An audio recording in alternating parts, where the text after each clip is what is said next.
Oi pessoal, tudo bem? Estamos de volta com nossos vídeos aqui da parte de termodinâmica, né? Parte de gases, né? E aí vamos aqui para a análise de uma pergunta, né? Com alternativas, né? A pergunta é exatamente essa aqui: uma amostra de gás ideal sofre uma expansão isotérmica.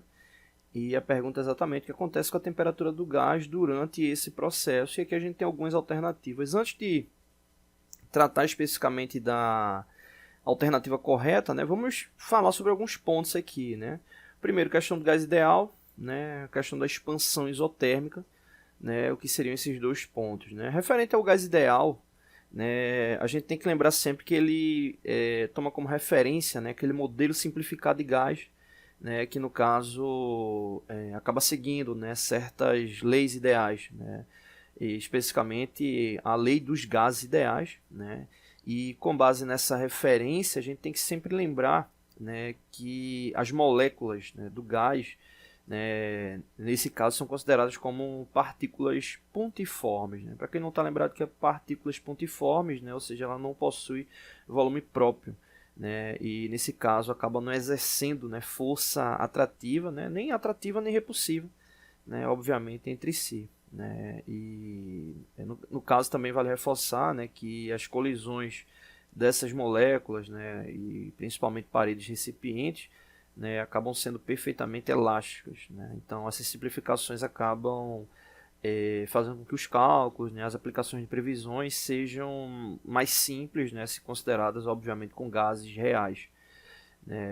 E obviamente, né, é importante relatar que tem o gás ideal e o gás real, né, então o gás ideal ele vai tomar como base um modelo simplificado, né, então não vale a pena seguir, muito pelo contrário, né, na maioria das vezes, né, quando se vai fazer a comparação, né, a mudança é muito pouca em relação aos gases ideais em relação aos gases reais, né, então acaba sendo um modelo preciso, né, na maioria das análises. Outro detalhe aí sobre a questão da expansão isotérmica, né? Como o próprio nome se remete, né? Acaba sendo um conceito termodinâmico, né? Aplicado, obviamente, ao gás. Né? Nesse caso, né? Trabalhando exatamente na questão ou da expansão ou da contração do gás. Né? E nesse caso, né? Como é isotérmica, acaba mantendo a temperatura constante. Né? Então, basicamente, a energia interna, né, desse sistema permanece igual, né, ao longo do processo. Né? Então, é importante analisar, né, que essas características elas estão ligadas diretamente ali quando você tem, né, ou adição ou remoção, né, ali do calor no sistema.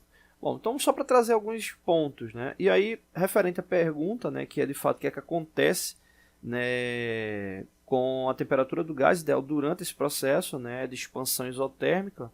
Basicamente, né, a temperatura do gás vai permanecer constante, né? Como eu acabei de comentar, né, a expansão isotérmica ela ocorre fazendo com que a temperatura ela ocorre, né, a modo que a temperatura se mantenha constante.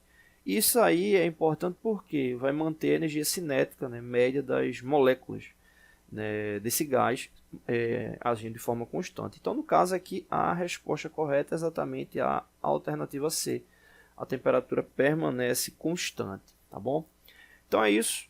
Não deixe de se inscrever no canal, vídeos novos todos os dias, curta, compartilhe, divulgue.